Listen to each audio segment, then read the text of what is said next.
చేయించారు. అలాగే చాలామంది పార్టిసిపేషన్ చేశారు. పార్టిసిపేషన్ చేసిన వాళ్ళు కూడా చాలా క్రమశిక్షణగా, దేనికైనా క్రమశిక్షణ అవసరం. మనం ఏ కార్యక్రమాన్నైనా నిర్వహించవచ్చు, కానీ ఆ కార్యక్రమాన్ని ఆద్యంతము మొదటి నుంచి చివరి వరకు కూడాను ఎటువంటి గొడవలు లేకుండా, ఎటువంటి ఇబ్బందులు లేకుండా చక్కగా ఫ్రెండ్లీగా ఐక్యంగా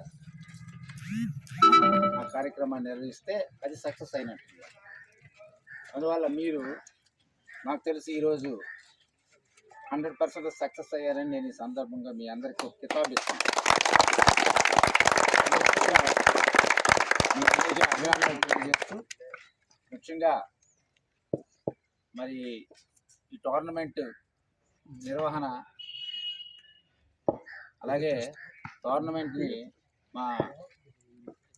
మరి పిల్లవీధి కుటుంబ సభ్యులు, మా బ్రదరు పిల్ల గోపినాయుడు, అలాగే మా యువ కిషోరం పాపం కుర్రాడు యాక్సిడెంట్లో చనిపోయాడు, ఉగిరి సతీష్, అలాగే మన కంచరాంకి ఒక ఎంపీటీసీగా చేసిన మురళీకృష్ణ, వీరి జ్ఞాపకార్థం కూడా మనం ఈ కార్యక్రమం నిర్వహించడం అయితే చాలా మంచిది. ఎందుకంటే మనం ఏ కార్యక్రమాన్ని నిర్వహించినా ఒక స్ఫూర్తివంతమైన ఆలోచనతో మనం చేయాలి.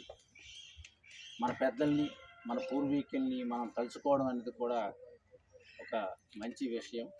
దానిలో భాగంగా ఇవాళ పనిచేసినందుకు మరొకసారి మీ అందరికి కూడా నా అభినందనలు తెలియజేస్తూ, మరి ముఖ్యంగా ఇందులో విజేతలు, అలాగే విజేతలు కాని వాళ్ళు ఉంటారు.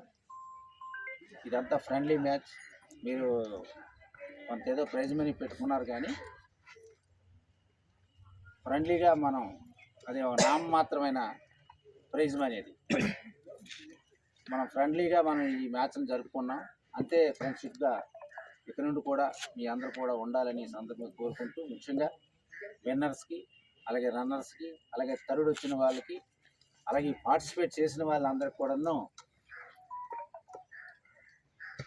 మా అదే గ్రౌండ్ కూడా మా గ్రౌండే కాబట్టి మా గ్రౌండ్ తరఫున, అలాగే మా వీధి తరఫున, అలాగే కంచరాం గ్రామం తరఫున అందరికి కూడాను శుభాభినందనలు తెలియజేస్తూ, మరొకసారి మీ అందరికి కూడాను పండగని ఘనంగా జరుపుకున్నారు. ఎందుకంటే పండగ ఈ రోజుల్లో అందరూ ఈ సెలవులకు పరిమితం అయిపోయి ఎవరింట్లో వాళ్ళు ఉండడం, ఎవరి రూమ్లో వాళ్ళు ఉండడం, పబ్లిక్తో కలిసే పరిస్థితి ఇవాళ తక్కువగా ఉంది.